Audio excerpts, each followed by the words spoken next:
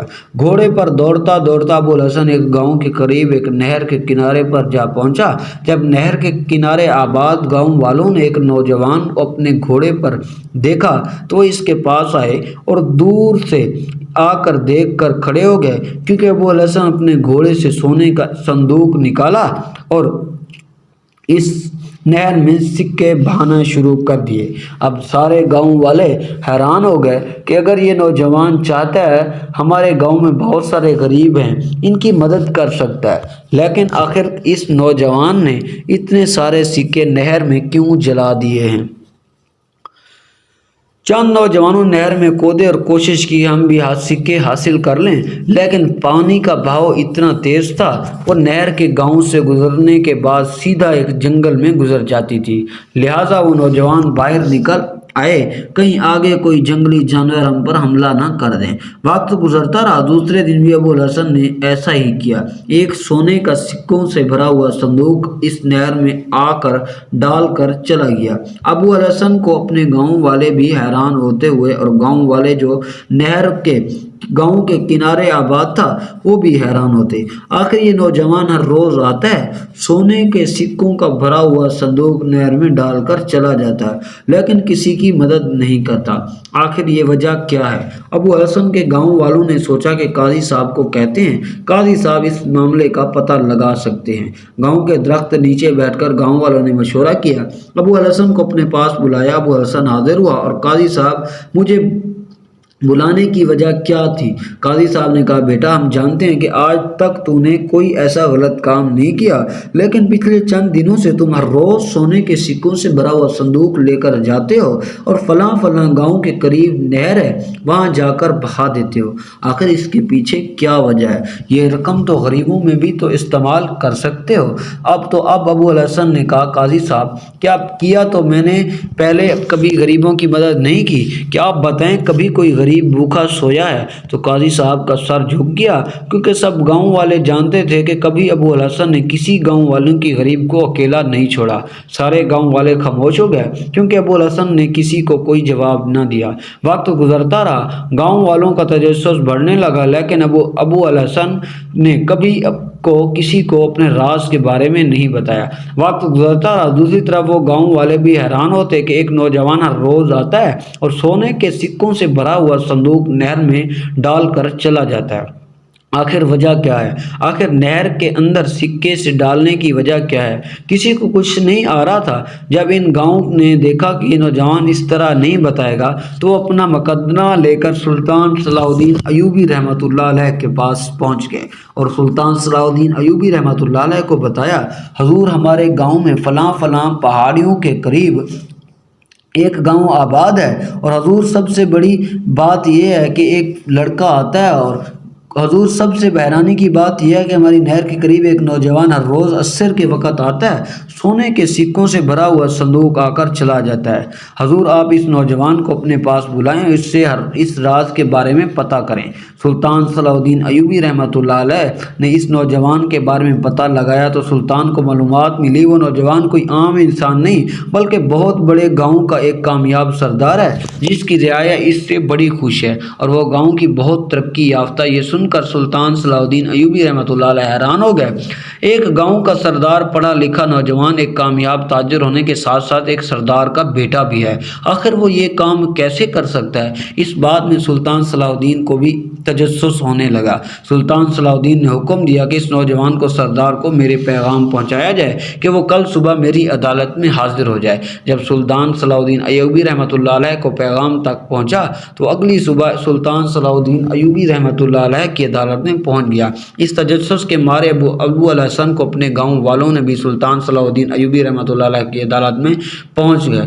دوسرے گاؤں والے بھی جمع ہو گئے، انہوں نے یقین تھا کہ یہ نوجوان ضرور سلطان کو اس راز کے بارے میں بتائے گا، لیکن جب سلطان صلاح الدین ایوبی رحمۃ اللہ نے ابو الحسن سے پوچھا تو اس نے کہا حضور یہ میری ساری دولت آپ کے لیے قربان، حتیٰ کہ میری جان آپ کے لیے قربان۔ ہے، لیکن حضور یہ میرا اور میرے رب کے درمیان ایک راز ہے اور میں اس راز کے بارے میں کسی کو نہیں بتا سکتا۔ تو سلطان نے کہا کہ سردار، تم جانتے ہو کہ تم ایک سردار کے بیٹے ہو، اور ایک سردار ہو کر تم اس طرح کرتے رہے تو تیرے لوگ تجھ سے خفا ہو جائیں گے، اور ہو سکتا ہے آنے والے وقت میں کچھ لوگ تیرے مخالف بغاوت کرنے لگ جائیں، اس سے تیرے گاؤں میں بدامنی ہوگی، لہٰذا تم اس بارے میں لوگوں کو بتا دو۔ آخر اس کے پیچھے وجہ کیا ہے؟ تم ہر روز سونوں سے بھرا ہوا، سکوں سے بھرا ہوا صندوق آخر اس نہر میں کیوں ڈالتے ہو؟ اس نے کہا، حضور یہ ایک راز ہے، اس راز کے بارے میں کسی کو نہیں بتا سکتا۔ سلطان صلاح الدین ایوبی رحمۃ اللہ علیہ سمجھ چکے تھے اگر اس نوجوان کو پھانسی پر بھی چڑھا دیا جائے تو یہ کبھی بھی نہیں بتائے گا، لہٰذا سلطان صلاح الدین ایوبی رحمۃ اللہ علیہ نے ابو الحسن کو بڑی ہی عزت کے ساتھ رخصت کر دیا، لیکن یہ بات سلطان کے دماغ میں بیٹھ چکی تھی کہ اس کے پیچھے بہت بڑا راز ہے۔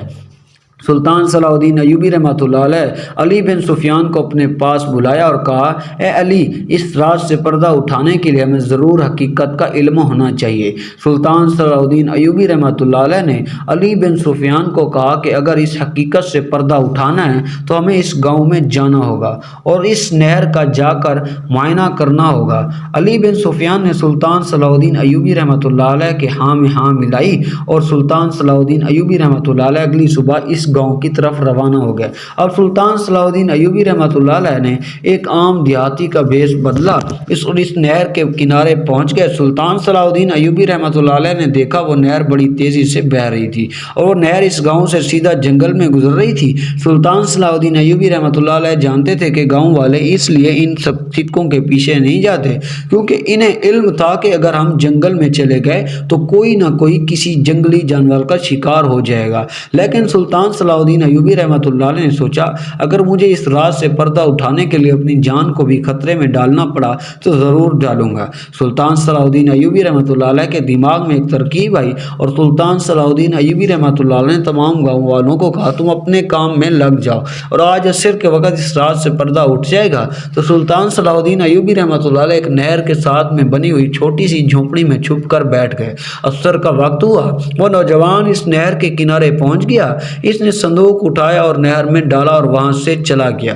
سلطان صلاح الدین ایوبی رحمۃ اللہ علیہ نے ان سکوں کے ساتھ تیرتے تیرتے ہوئے نہر میں چلے گئے۔ وہ نہر ایک سنسان بیابان جنگل سے گزرنے لگی، لیکن سلطان صلاح الدین ایوبی رحمۃ اللہ نے بڑی مہارت سے اس نہر کو پار کر لیا۔ اس نہر کو پار کرنے کے بعد سلطان صلاح الدین ایوبی رحمۃ اللہ علیہ نے دیکھا آبادی نظر آ رہی ہے۔ سلطان صلاح الدین ایوبی رحمۃ اللہ علیہ نہر سے نکل کر آئے تھے، نہر کے کنارے چلتے چلتے ایک گاؤں میں جا پہنچے۔ جب سلطان صلاح الدین ایوبی رحمۃ اللہ علیہ پہنچے تو دیکھ کر سلطان صلاح الدین ایوبی رحمۃ اللہ علیہ کے پیروں تلے زمین نکل گئی، کیونکہ سلطان صلاح الدین ایوبی رحمۃ اللہ نے دیکھا کہ وہ سارے گاؤں والے، جو کہ ایک بہت خستہ حال پرانا گاؤں ہے جہاں کئی سالوں سے ایسا لگ رہا تھا کہ خاکتاب پڑا ہوا ہے، جب سلطان نے دیکھا وہ سارے گاؤں والے اس نہر کے آگے جال لگا کر سونے کی سکوں کو نکال کر ایک جگہ اکٹھے کر رہے ہیں، یہ سن کر سلطان بڑا حیران ہو گیا۔ آخر نوجوان سکے کیوں ڈال رہا تھا؟ اس کو کیسے پتا چلا کہ اس نہر میں سونا بہہ کر آ رہا ہے؟ یہ سکے نکال کر کہاں کرتے ہیں؟ سلطان یہ سب چھپ چھپ کر دیکھنے لگے۔ جب ان گاؤں والوں نے سارے سکے نکالے تو ان کو اندازہ ہو گیا کہ سارے سکے نکال لیے گئے ہیں، تو انہوں نے وہ صندوق اٹھایا اور ایک بازار کے اندر گئے اور وہاں سے سونے کے سکوں سے بھرے ہوئے صندوق سے روٹیاں اور سالن خریدا اور پورے گاؤں میں بانٹ دیا۔ اور سلطان صلاح الدین ایوبی رحمۃ اللہ علیہ نے دیکھا ہر گھر کے اندر بچے، بوڑھے، خواتین بیٹھ کر کھانا کھا رہے ہیں، حتیٰ کہ سلطان صلاح الدین ایوبی کو بھی مہمان سمجھ کر ان گاؤں والوں نے ان سکوں سے خریدے ہوئے کھانے سے کھانا کھلایا۔ یہ دیکھ کر سلطان صلاح الدین ایوبی رحمۃ اللہ علیہ کو سمجھ نہیں آ رہی تھی کہ آخر یہ ماجرا کیا ہے۔ سلطان صلاح الدین ایوبی رحمۃ اللہ علیہ تجسس کے مارے اس گاؤں کے ایک بزرگ سے پوچھا، بابا جان آخر یہ کیا ماجرا ہے کہ آپ گاؤں میں کوئی لوگ کام نہیں کرتے؟ کیا آپ لوگ اپنی زندگی کا بسر کس طرح کر رہے ہیں؟ اس بوڑھے بزرگ نے کہا، بیٹا ہمارے گاؤں کے اندر پچھلے سال سے بارش نہیں ہوئی، لوگوں کی کھیتی باڑیاں ختم ہو گئی ہیں، حتیٰ کہ بھوک کی وجہ سے ریوڑ بھی جتنے بھی بکریاں تھیں ہم نے ذبح کر کے کھا لی۔ اب ہمارا گاؤں میں قحط پڑی ہوئی ہے جس کی وجہ سے بھوک سے مر رہا ہوتا ہے، اور بازار میں کوئی بھی ایسا تاجر نہیں تھا جو ہماری مدد کرنے کو تیار ہو، لہٰذا